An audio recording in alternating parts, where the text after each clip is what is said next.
Et pour la vaccination au niveau de la Bruxelles-Capitale, il y avait un objectif de 16 000 doses par semaine à Bruxelles. Ça ne sera pas pour tout de suite. La vaccination a ralenti la semaine passée, notamment à cause de la rentrée scolaire et de la reprise des activités professionnelles. Inge Neven, la responsable de la gestion du Covid et à la COCOM, entend toutefois poursuivre la sensibilisation des 12-44 ans par de nombreuses actions. Nous devons aborder les Bruxellois un par un. Ce n'est pas un échec, mais cela va prendre du temps. Inge Neven, la responsable de la gestion du Covid à la COCOM, a toujours été volontaire depuis le début de la pandémie et n'a jamais baissé les bras. Elle n'a toutefois pas pu cacher sa déception de n'avoir vu que 7000 personnes se rendre dans les centres de vaccination la semaine passée au lieu de 9000 personnes qui s'y déplacent au cours des dernières semaines. Cette différence a eu un impact immédiat sur son objectif de 16 000 vaccinations par semaine. Elle garde toutefois son objectif pour la fin du mois d'octobre d'un taux de couverture de 65% de la population totale à Bruxelles. Nous ne savons pas encore très bien pourquoi les personnes ne sont pas déplacées. Évidemment, la rentrée scolaire et la reprise du travail. Nous allons analyser en détail les raisons et nous trouverons des solutions concrètes sur le terrain. S'il n'a pas encore évoqué la possibilité de faire du porte-à-porte, les mesures s'en rapprochent. Nous allons devoir poursuivre notre approche quartier par quartier, surtout dans ceux où la vaccination est la plus faible. Nous allons avancer pas à pas. Nous allons aussi continuer la vaccination dans les grandes surfaces. La semaine passée, seulement 800 personnes ont été vaccinées. Nous espérions faire plus. Les actions dans les pharmacies ont aussi été entamées, même s'ils n'ont pas encore permis une vaccination d'un grand nombre de personnes. Nous l'avons testé pendant 3 jours à Molenbeek, 40 personnes, et nous le ferons dans d'autres pharmacies encore. Ce travail du terrain et de proximité est indispensable. Nous devons aborder les Bruxellois un par un. D'autres actions sont prévues. Il y aura une antenne ouverte au CPAS de Bruxelles à Etterbeek et à la gare centrale. Nous allons continuer la campagne d'affichage, les vidéos du micro-trottoir et sur les réseaux sociaux. Nous avons du matériel en plusieurs langues et pas seulement en irlandais ou en français. Nous prévoyons aussi des sessions de sensibilisation avec des experts pour pouvoir bien expliquer le pourquoi et le comment de la vaccination. Sur le terrain, ils doivent pouvoir démontrer les TAC News sur les problèmes de fertilité, d'ADN ou de performances sportives que l'on entend ou qui sont relayées par les réseaux sociaux. Pour les écoles et les hautes écoles ne sont pas oubliées. Pour les écoles, chaque élève a reçu une lettre dans son cartable pour expliquer l'importance de la vaccination. Enfin, des actions seront menées dans les entreprises. Nous allons vacciner chez Bipost, la CNCB et bientôt à la STIB. Pour les personnes qui rentrent de vacances, Inge Neven a donné un message clair. Il a insisté sur le fait que les personnes vaccinées dans d'autres pays comme le Maroc et d'autres pays doivent se faire enregistrer en Belgique pour que l'on connaisse l'état réel de la vaccination de la population dans la région bruxelloise. Ils doivent le dire à leur médecin, par exemple, sans quoi nous ne pourrons pas savoir qui est réellement vacciné. À ce niveau, pour mieux connaître la situation, il a annoncé une grande étude quantitative pour savoir combien de personnes ont été vaccinées dans d'autres pays. Mais cela va prendre plusieurs mois. Inge Neven a terminé son exposé par une note positive. La semaine passée, la région bruxelloise a vacciné plus de personnes que les autres régions en première dose. Il faut rester positif et ne pas s'arrêter.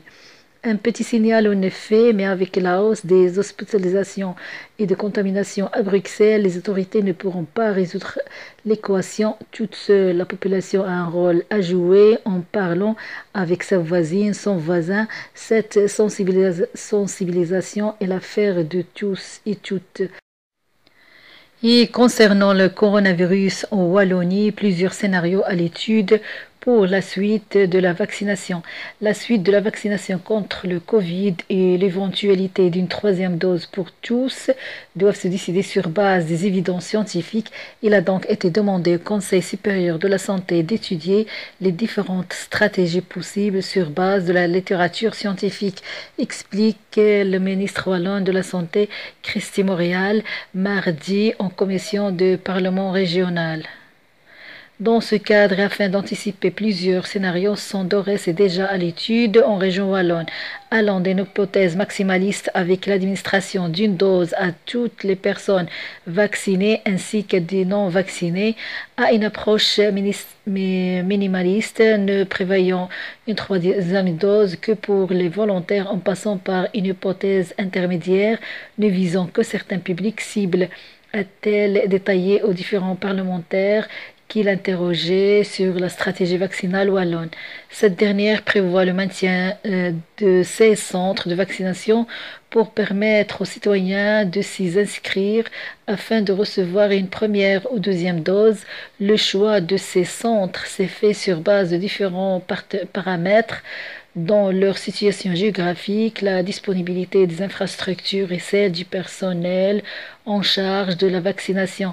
Enfin, si l'obligation de se faire vacciner pour le personnel soignant au vu des risques et de la situation épidémiologique ou épidémique est effectivement en cours de discussion et sérieusement envisagée et n'a pas encore été actée juridiquement par le fédéral, a rappelé Christy Morel, à l'heure actuelle, 82% de la population adulte wallonne a reçu une première dose de vaccin et 80% ont bénéficié d'une vaccination complète.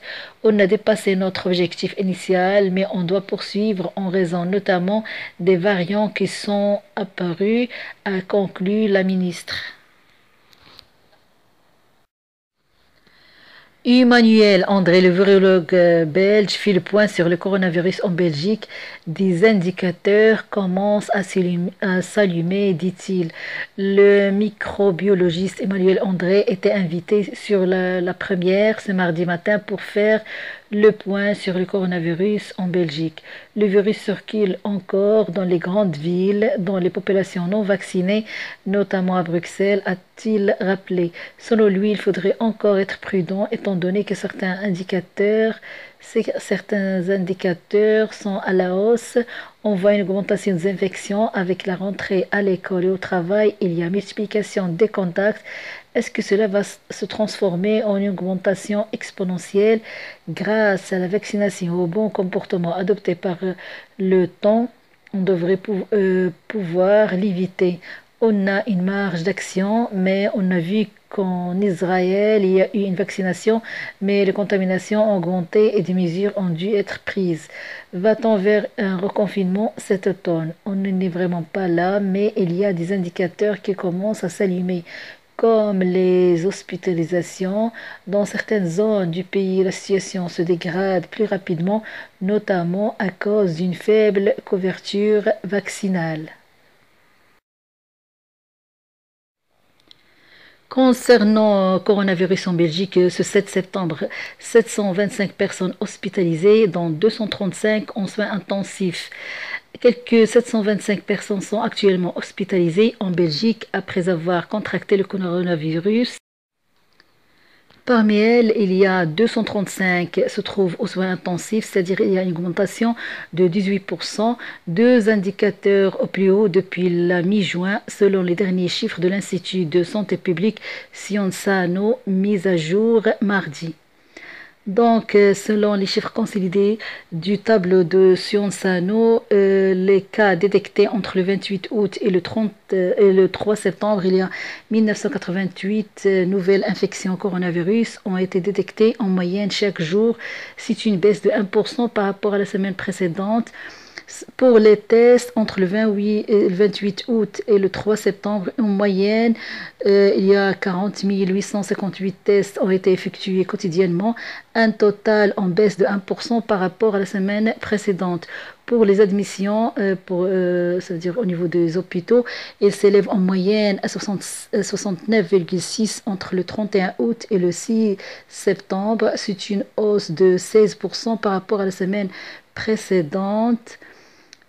Pour les personnes hospitalisées dans les hôpitaux belges jusqu'à maintenant, il y a 725 patients sont actuellement hospitalisés en lien avec le Covid-19, dont 235 patients traités en soins intensifs. Taux de positivité sur la base des résultats des tests obtenus entre le 28 août et le 3 septembre est de 5,4%, en hausse de 0% par rapport à la semaine dernière. Décès entre le 28 août et le 3 septembre, 5,1 personnes sont décédées en moyenne par jour des suites du virus. Depuis le début de l'épidémie, il y a 25 421 personnes sont mortes du coronavirus. Pour le taux de reproduction calculé sur la base de l'évolution des admissions, ce taux de reproduction du coronavirus s'établit aujourd'hui à 1,09. Lorsqu'il est supérieur à 1, cela signifie que la transmission du virus s'accélère. Concernant aussi les allocations sociales et les salaires dont la fonction publique devrait être encore adaptée. L'inflation a progressé en août de 2,27% à 2,73%, indique lundi l'Office de statistiques StatBel. Elle s'élèverait encore à 1,63% en juin. L'indice des prix à la consommation a progressé en août de 0,58 points, tandis que l'indice santé lycée s'est établi à 109,57 points. L'indice pivote pour la fonction publique et les allocations sociales est ainsi dépassé. Sur base de l'indice santé, l'inflation est de 2,30% contre 1,83% en juillet et 1,14% en juin, ajoute StatBel. La forte hausse de l'inflation ces derniers mois est due aux produits énergétiques, explique StatBel. Mais même en dehors de ces produits, l'inflation s'affiche en hausse en août à 1,40%. Contre 1,13% en juillet et 0,91% en juin. L'inflation sous-jacente qui ne tient pas compte de l'évolution des prix des produits énergétiques et des produits alimentaires non transformés s'est établie à 1,65% en août contre 1,43% en juillet et 1,10% en juin. La hausse des prix de l'énergie est ainsi la principale cause de l'augmentation de l'inflation. L'inflation de l'énergie atteint 17,15% en août contre 14,66% en juillet et 10,80% en juin. Il faut débourser 17,4 pour juin de plus qu'il y a un an pour payer l'électricité, un niveau jamais atteint, et même 49,4% de plus pour le gaz. Le prix du gasoil de chauffage lissé sur 12 mois a reculé de 13% en un an. Les carburants coûtent, eux, 15,4% de plus qu'il y a un an. L'inflation des produits alimentaires, y compris les boissons alcoolisées, s'élève en août à moins 0,27%. Celle des services a augmenté à 2,19% et celle des loyers à 2,29%. L'indice des prix à la consommation s'élève, lui, à 112,83 points, en hausse de 0,58 points. L'indice santé a grimpé de 0,56 points pour atteindre 112,74 points. L'indice santé lycée atteint 109,57 points en août, ce qui signifie que l'indice pivote pour fonction publique et les allocations sociales fixées à 109,34 points est dépassé. Donc, les allocations sociales et les pensions seront en conséquence indexées de 2% en septembre. Les salaires du secteur public connaîtront la même augmentation en octobre. La dernière fois que l'indice pivot a été dépassé remonte à février 2020. Le prochain indice pivot est fixé à 111,53 points. Gaz naturel, électricité, achat de véhicules, pain et céréales, chambres d'hôtel, boissons alcoolisées, sucre et autres produits sucrés, loyers privés et soins corporels sont les produits qui ont exercé le plus fort effet haussier en août.